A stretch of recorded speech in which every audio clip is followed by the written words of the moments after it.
Hello everybody. In October, I completed 7 novels, 1 story collection, 1 novella, and 1 manga. I've got them here set up kind of in my least favorite to favorite. We're gonna go this way. I read The Man in the High Castle by Philip K. Dick. This is the second Philip K. Dick book that I've read. I didn't like it nearly as much as Galactic Pot Healer. That's one that I really love that book a whole lot. This was an early work from him. From what I've heard, this was one of the first novels that he wrote as he was transitioning from more of a straight pulp writer into science fiction. It came across as pretty clunky. Even at about 200 pages in my Library of America edition, I found it kind of almost overstaying its welcome a bit. It seemed a little long, even for being so short. There was one person in this entire story that I liked. That's not to say that you have to like all the characters in your books. I'm happy that I read it. I'm happy to have a nice copy of it. I look forward to reading it again at a later date, and after I've gone through the other 13 or 14 Philip K. Dick books that I have on my shelf to read. I look forward to coming back and seeing if my perceptions have changed and how I think about it at a later date, because reading it now at 32, I wasn't terribly impressed with it. The next book that we have here was the novella. This is The Black Spider by Jeremias Gotthelf. Super heavy Christian allegory. The way it's written, the prose is beautiful. It's very biblical in its prose. It's very Christian metaphor, allegory, whichever one of those. This is essentially the account of a small village that they get a different king. The king comes in and just completely starts essentially a regime of tyranny on these people, pressing them to try to achieve things for him that are all but impossible to them, leading them to make essentially a pact with the devil, and it follows the repercussions that go along with that. I imagine if you're a Christian, you might like this a little bit more than I did. It's pretty cut and dry, black and white, good and evil. Everyone who's good is very good, everyone who's bad is very bad. So this is another one that I found being long for how short it was. This one's 100 pages long, and by the end of it, I was kind of ready to be done with it. I annotated the shit out of it, so I was taking notes. The imagery is super, super, super amazing in this, but your mileage may vary on this. Meiruko-chan, Volume 11. I like these a lot. This is just like a little comfort read. It's very Junji Ito. It follows a girl named Miko who can see dead people, but other people can't see dead people. That she kind of just walks around and she sees these horrifying, monstrous creatures interacting in the real world, and she has to pretend that she doesn't see them because they can't touch her if she avoids them, essentially. They're bringing in a pretty decently full cast of characters at this point. Everyone's pretty cool. There was a point a bit earlier on in this series where it kind of almost started to fall off a little bit for me, but it's turned around and I'm happy with where it is going at the moment. 11 volumes in, so I'm having a good time with this one. First book I finished this month, Black River Orchard by Chuck Wendig. Horror orchard about haunted apples. So this is a book that primarily follows a single father and his daughter. They own an apple orchard that has begun to sprout these magic apples, essentially, if you will. But things start to go kind of crazy. The people in the town start to kind of develop a bit of a psychosis and an obsession around these apples, and everything kind of spirals from there. It pulls in a lot of folk horror elements. There's like different things leading back to like Native American myth, and all in all, it's really cool. I did have some gripes with this one that kind of lasted throughout the entire book. This is very, very contemporary. There's a lot of like influencer talk. There's a lot of social media, Gen Z, what the kids are saying type lingo. So this is one of those contemporary books that is definitely put in like a post-COVID environment, world, contemporary time. I typically don't read a whole lot of that, but I was... Great. Oh no! Well, we'll have to deal with that. I typically don't read a whole lot of that contemporary stuff, but this one was pretty good. I enjoyed it a fair bit. The folk horror elements are really cool. The writing's really good. The relationship between the father and the daughter and the progression between that is, I think, it was more than enough to keep me interested and invested in this story all the way to the end of it. Next up here, we've got The Greatest Hits by Harlan Ellison. This is a collection of the most award-winning stories, so it's not a best of, it is a greatest hits. The list of his most awarded short stories, I Have No Mouth and I Must Scream, is the second story into this. Not every single one of these was a super hit out of the park with me, but for the most part, all of these were really good. There was kind of one dud in here that I didn't love a whole lot. I ended up kind of skipping the majority of that one. Pretty Baggy Money Eyes didn't really work with me, but certain other really good stories did work a whole lot for me. I'm Looking for Kadak is one of my new favorite short stories, if perhaps it's at least top 5 short stories of the year for me. I enjoyed it a lot, and I look forward to leafing through this again. This month I read Dreams of Steel and The Silver Spike. Dreams of Steel is the second half of the duology that began with Shadow Games. I didn't love the conclusion terribly. It was fine. It was good. It was perfectly acceptable conclusion. But it's at a part in the series where we're dealing with a different narrator. It's got a different tone. It's completely on purpose and intentional, so I don't really count against it for that. It was completely successful in what it set out to do. I just didn't love it as much as the previous 3 or 4 books that I had read in this series. Now, The Silver Spike.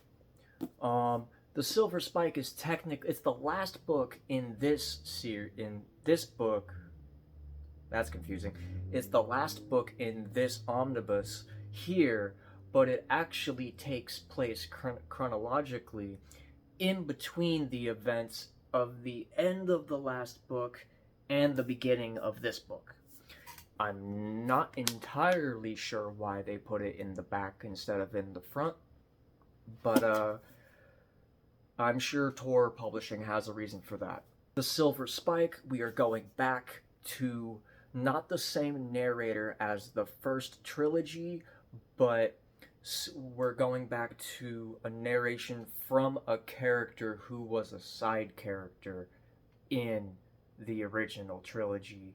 And it was really, really, really cool to see what was happening with them. I was very curious about that after the events of the previous trilogy.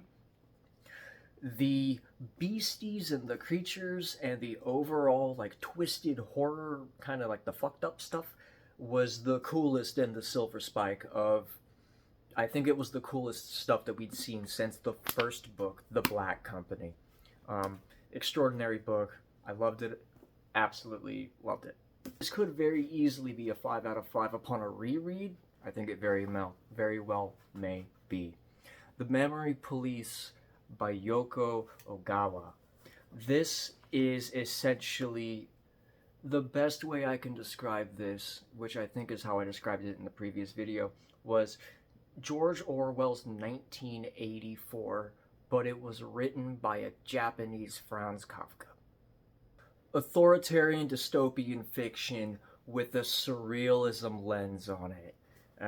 Instead of stealing a lot of your freedoms, they're stealing the memories of the things around you. And, like, one day you'll wake up and the memory of roses are gone. But the roses are still there, and no one just knows what the hell they are or what they were. I loved every moment of it. The pacing is slow.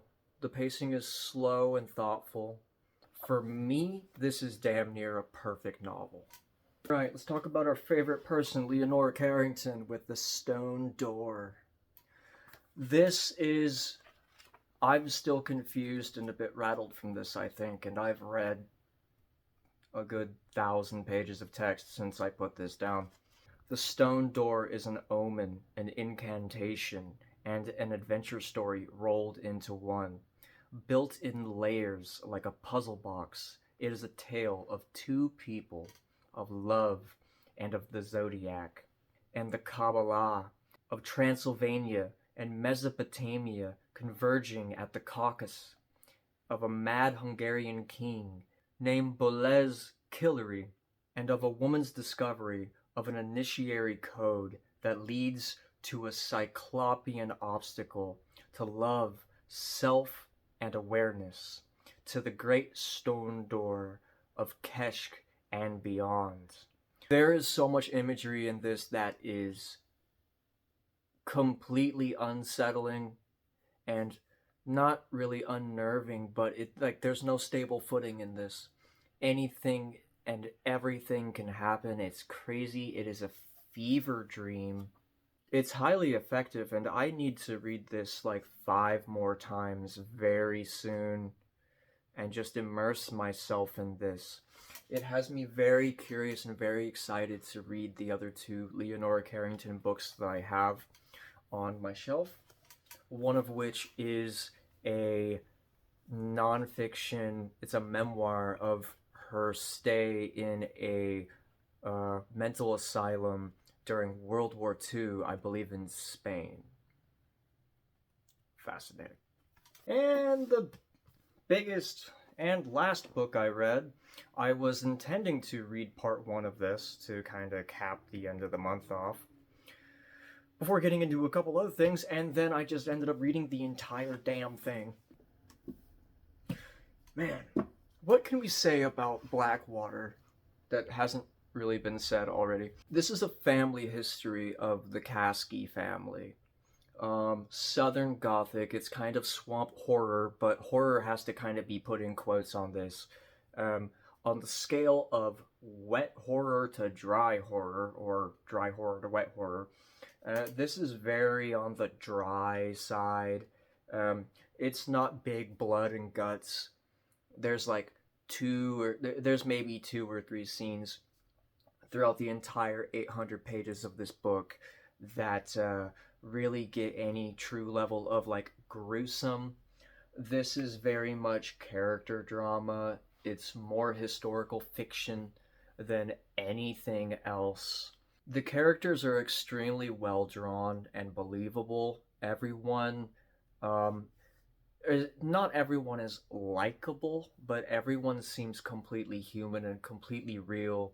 There's pieces of every one of us and every one of these characters to where you get to watch them grow and have children, and then you get to watch their children grow to their age, and then the characters get older and drop off, and you watch how people change throughout their life and how different things justify the actions.